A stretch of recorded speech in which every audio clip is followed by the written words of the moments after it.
সমস্যা নেই। কত ফুল ফোটে আর ঝরে এই পৃথিবীর উপরে।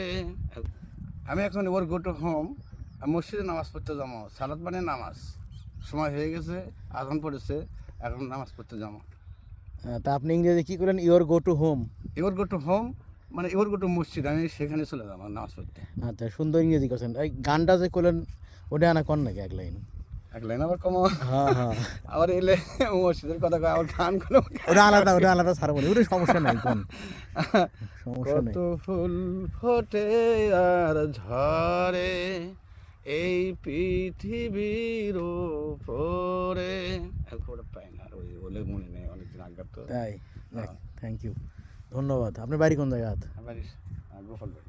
গোপালপুর। এটি কি আপনার জমি? গোপালবাড়ি, ও গোপালবাড়ি, এটা আপনার জমি আছে? জমি। এটা আপনার জমি? বাহ, আলু করে, আলুর তো দাম হবি না গো।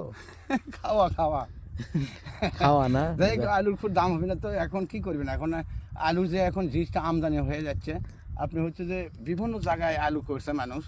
আগাবার জাঙ্কা মানে আলু করে জাঙ্কা, এর আগে অত্যন্ত মহঙ্গা গেছিলো, 100 টাকা কেজি করে আপনি বেসন করছে 100 টাকা 80 টাকা, কেউ হচ্ছে যে 90 টাকা দিয়ে আপনি হচ্ছে এগুলো বেসন করে আবাদ করছিল। পরবর্তী দেখা যায় যে এমন এমন জায়গাতে এমন এমন আলু হচ্ছে যে কোলেস্টোরে আলু আসছে না, আর পরবর্তী লেই নেই। এখন বর্তমানে দেখা যাচ্ছে যে আবার ওই কেউ কেউ গাড়ি স্টোরে যখন আলু ওই তোমার স্টোরে রাখিছে, স্টোরে রাখার পরে ওই গ্যাস স্টোরের বিছানা খুব একটা কেনা লাগেনি, ওরা এসে ওই এখন দেখা স্টোরে রাখছি, স্টোরের ঠেলে এসে আর আলু আসছি। এই এখন বর্তমানে আলু সর্বপ্রথমে আলু লাগে হচ্ছে দিনাজপুর, ওই দিনাজপুরটা আলু আসছে, আলুর দাম সস্তা। এখন এই গ্যাস স্টোরে চিন্তা ভাবনা করতেছে যে এই সস্তা আলু এখন আমরা এখন এই কয় টাকা কেজি লাগে না লসই খাই, এগুলো সব চিন্তা ভাবনা করতেছে গ্যাস স্টোরা, বুঝেছেন? আপনাকে বাড়ি